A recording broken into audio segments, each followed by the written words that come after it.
If you will, turn your Bibles to James chapter 2.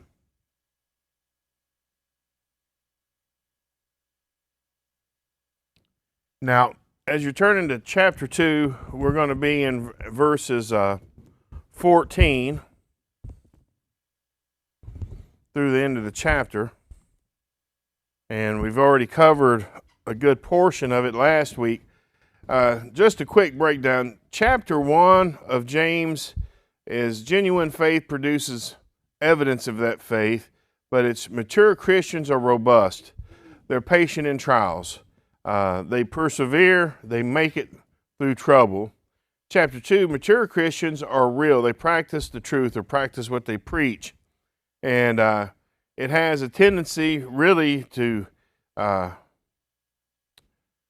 chapter 2, it's all about faith and what faith produces. Chapter 3, mature Christians are restrained. They have the power over the tongue. Chapter 4, mature Christians are reserved. They are poor in the spirit, not proudful. And chapter 5, mature Christians are resigned. They persevere in troubles. But as we got down into chapter 2 last week, there's 3 questions that we want to ask. What kind of faith saves a person? Is it necessary to do good works to be saved? And how can one tell if he is exercising a true saving faith? That's really what I want out of this lesson in chapter 2 of James. Today's sermons, we're going to discuss the 3 kinds of faith. Last week, we discussed the first one, which is a dead faith. And a dead faith produces usually no works, but it produces a lot of words.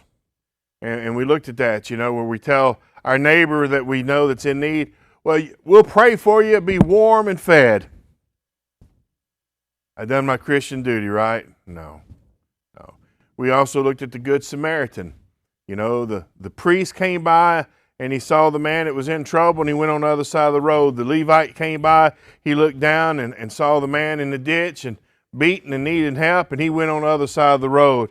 The Samaritan, who was less than a Jew, a half-breed, looked down upon, came by and saw him, tended to his wound, poured oil and wine on his wounds, cleaned him up, carried him to the hotel, put him up in the hotel, paid for his stay, paid for his treatment, paid for his food, and left money for tomorrow and said, if it's not enough when I come back through, I'll pay the rest.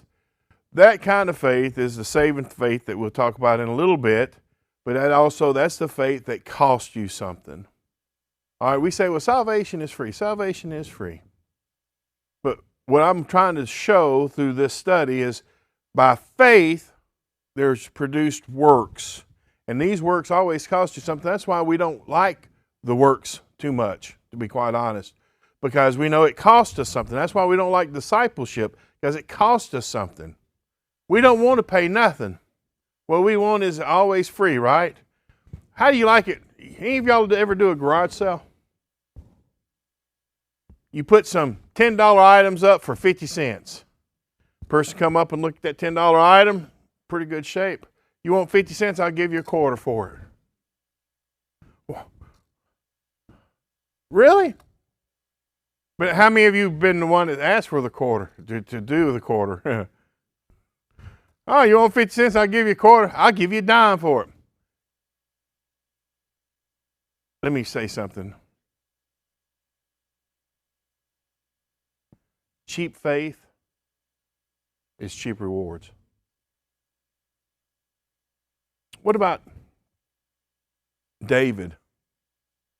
He needed a place to make an offering to God. He went to Aru and said, Aru, I want to buy this thrashing floor so I can make an offer to God. He said, oh no, my king, I'll give it to you. David said, oh no, I don't want anything for free than to offer something to my God. Let me pay for this so that I might make my offering to God. And so many times what society wants in this world really is fire insurance from hell. Just let us say one prayer, let us go, let us live our life. Don't criticize me. Judge not lest you be judged, you know. And we get all self-righteous. We want to be left alone to live like hell. But then right before we die, we want a deathbed confession and knowing that we're going to have paradise waiting on the other side. If that's the kind of faith you have dead faith. It's a damnable faith. It's no faith at all, quite honest. And that's the sad part is that's what most people actually look for and want, and not dead faith, but a faith that they think will work, even though it's dead. And so, James chapter 2, verse 14. What doth it profit, my brethren, though a man say he hath faith and have not works? Can faith save him? We talked about that. The better translation in our English language would be, can that type of faith save him? And we talked about that. What saves us? Faith in what? And what Christ did on the cross when he shed his blood. That's what saves us, but it produces a work normally. So can that type of faith save him? There'll be circumstances where that's acceptable maybe, and we talked about this last week, the two thieves on the cross, okay? There was no good works other than the faith, and we talked about that. Believing in him who he sent is a good work, but it produces other works, time permitting. If a brother or sister be naked and destitute of daily food, and one of you say unto them, depart in peace, and ye be warmed and filled, notwithstanding you give them not those things which are needful to the body, what doth it profit? Anybody want to answer that? Nothing. Don't profit nothing. You know, it's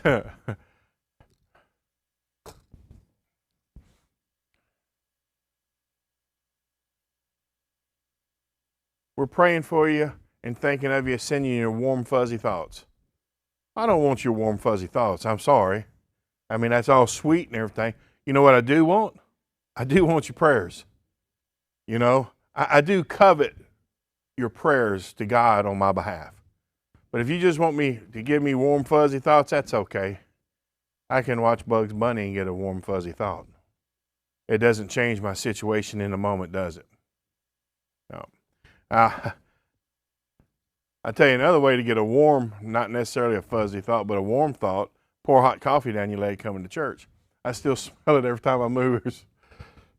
Where's my coffee? On my leg.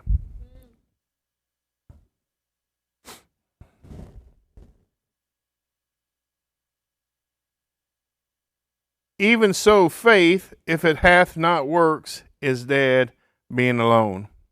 So just underline that. If you question that, what kind of faith saves a person? Is it necessary to do good works to be saved? Under question number 2, you can say, yes, it does require works. But I thought it was by faith, that of grace, lest any man should boast. Yes, that's Ephesians 2, and that's correct. But true, genuine faith produces work. David believed that God would deliver him from Goliath. Deliver Goliath into his hand, the giant. He's a child.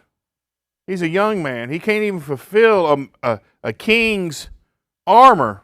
You know, Saul tried to put armor on him. He wouldn't fit. He said, look, man, I can't fight in this. Take it off.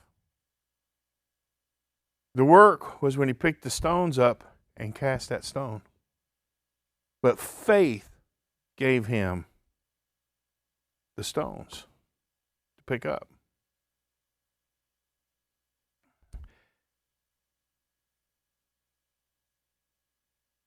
Yea, a man may say, thou hast faith and I have works. Show me thy faith without thy works. Can you do that?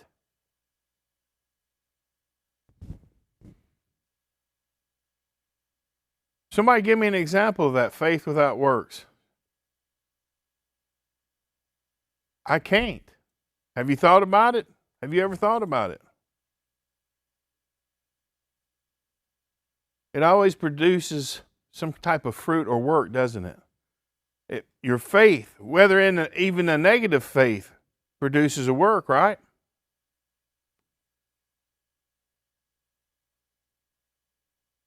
show me thy faith without thy works, and I will show thee my faith by my works.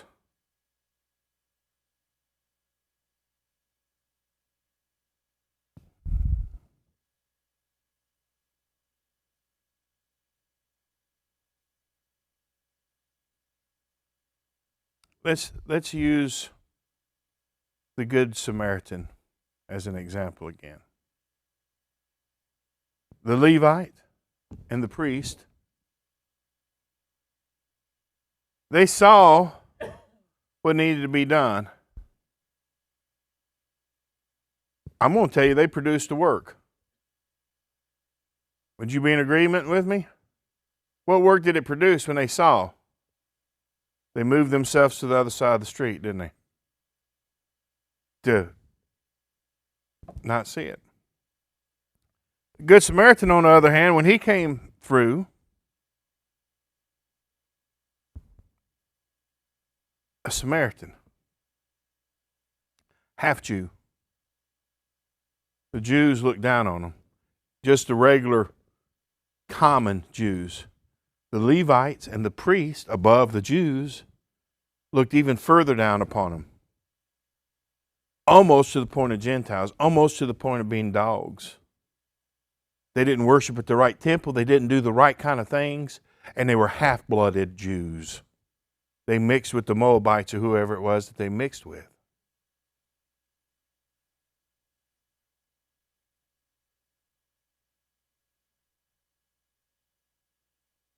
The religious men are supposed to be full of faith.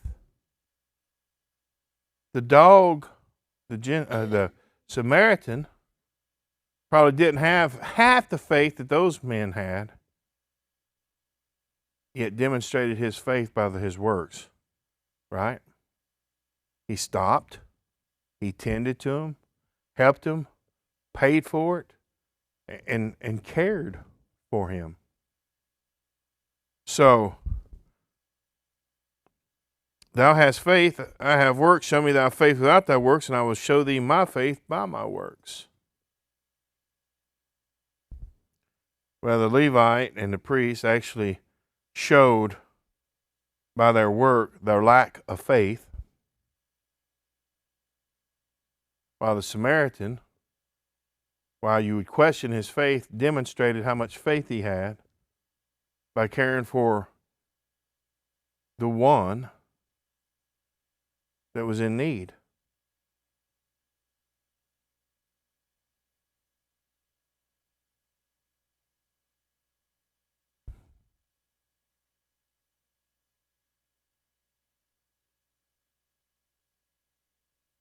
Turn your Bibles to Matthew 8:28.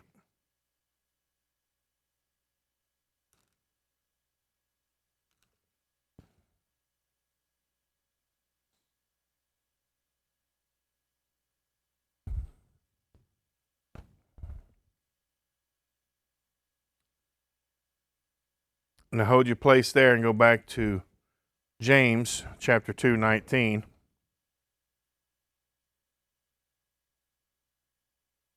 Now this, we've looked at up to this point last week and this week. The first type of faith is dead faith, the first type. The second type is demonic type faith. So you got dead faith, demon faith, and dynamic faith, or the faith of Abraham in chapter 2 of James.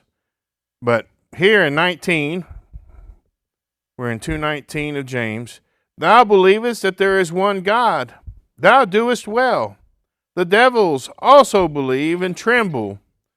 But wilt thou know, O vain man, that faith without works is dead? So underline verse 20 again. There's your second testimony that faith without works is dead. So question number 2, is it necessary to do good works to be saved? No, but your faith will produce good works. Even the devils believe. So now we go back to Matthew 8, verse 28.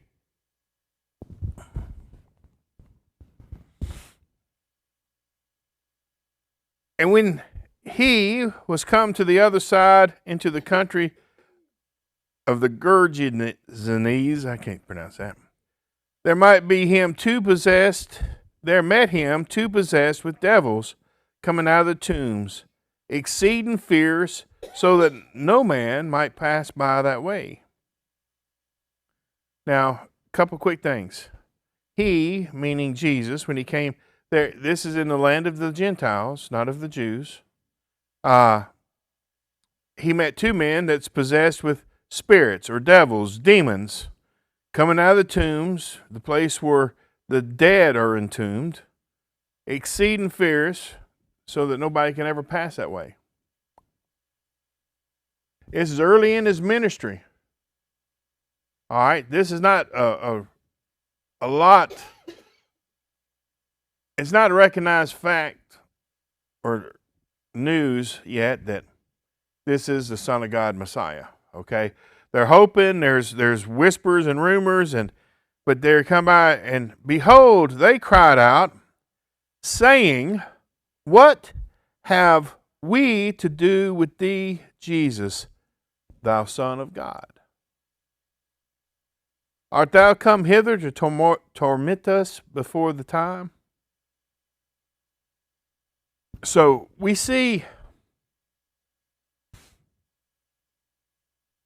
these two demonics possessed. They're not needing a psychiatrist. It's not a mental disorder. It's a spiritual disorder. And demons were created, the fallen angels, the entities, the watchers, whatever you might, angels that left their first abode, but they're spirit beings, all right? But the only way to have authority to operate here is through flesh, snake, human, all right? So here they are. Since they're of old, they recognized Jesus for who he was. Son of God. Son of God. They also know they have a destination. Have you come before the time to torment us? They know their ending. And so they're questioning Christ. Now, once again, this is not knowledge throughout all the land of who he is. All right? And how would these two people, entombed with the dead, know? Because of their life. But now they've got flesh that they're operating in. Verse 30, and there was a good way off from them a herd of many swine feeding. So the devils besought them, saying, if thou cast us out, suffer us to go away into the herd of swine. This answers a couple more questions. Why did they want to be put into swine? I mean, these are unclean animals to the Jews, but we're in the Gentile land, so they're herding them. They use them for food and all the other stuff that they use swine for. And Christ said unto them, go. And when they came out, they went into the herd of swine, and behold, the whole herd of swine ran violently down a steep place into the sea and perished in the waters. Brings up a couple questions that I can't answer. Did Christ allow them to go into the swine, and they didn't read the fine print where he made them run down and throw themselves into the sea? Because they wanted to be embodied. All right, is why they asked to be put into the swine. They didn't really want to be swine, but they didn't want to be sent back to wherever they were from. All right, I mean, there's many different places that we can talk about, but that's all really speculation. Anyway, and they perished in the waters. Verse 33, and they that kept them fled and went their ways into the city and told everything and what was befallen to the possessed of the devils. Now, those two men housed how many devils? At least 2,000. Well, how do you know? Well, if there was only 2 demons, then only 2 swine would have ran in. The spirits wouldn't have divided up into the swine. All right. So these are just things that through some prayer and study that I believe is true. Now that should make the whole city, when news like this comes out, these 2 that everybody knew, because what did it say? No man passed by there. Why? Because they were so mean, rough, fierce. So everybody in town knew. So they went in and told them about it, and what did they do about that? Well, they came out, and behold, the whole city came out to meet Jesus, and when they saw him, they besought him that he would depart out of their coast. You got to go. Why? Money's more important than salvation. Even though he did a work that they saw. So, even the demons recognize Christ. Chuck Missler, I was listening to him, and he laughs and says, there is no atheist demons. They all know Christ. They all tremble and reverence God.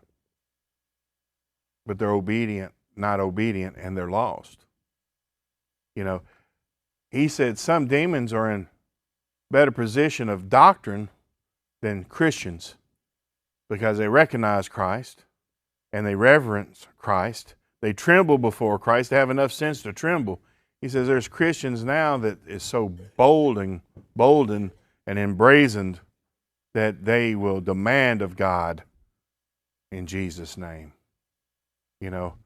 Jesus said when you pray, pray that thy will be done on earth as it is in heaven. We can make any request that we want, but we have to submit to the fact that we want God's will first and foremost, here as well as there. So anyway, we look at that. That's the second type of faith, which is demonic faith. And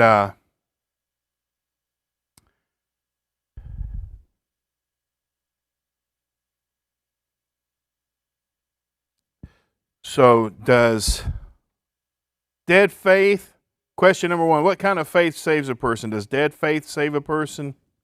No. Does demon type faith save a person? The answer to that question would also be no. I don't have time to get into the Abraham type faith or the dynamic faith. So we've got 3 types of faith: dead faith, demonic faith, and dynamic faith. And we'll look at dynamic faith next Sunday, the good Lord willing. I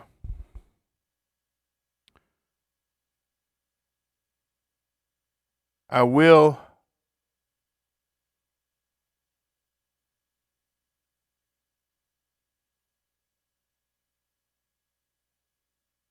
if you will, I do want to kind of tease us just a little bit for next week. If you will, turn to Genesis 15, verse 6.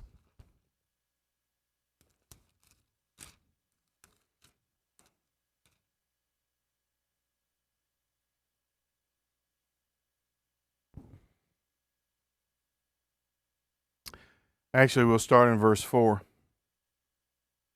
15:4. And behold, of course that means look, the word of the Lord came unto him, saying, this shall not be thine heir, but he that shall come forth out of thy own bowels shall be thine heir. And he brought him forth abroad, and said, look now toward heaven, and tell the stars, if thou be able to number them. And he said unto them, so shall thy seed be. Verse 6. Now what he's talking about, the Lord came in, Abram and Sarah,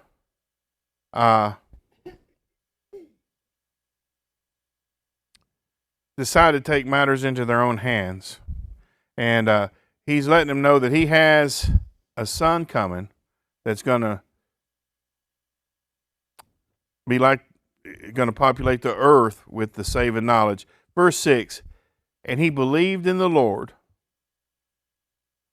Now what was works? What works was on that right there?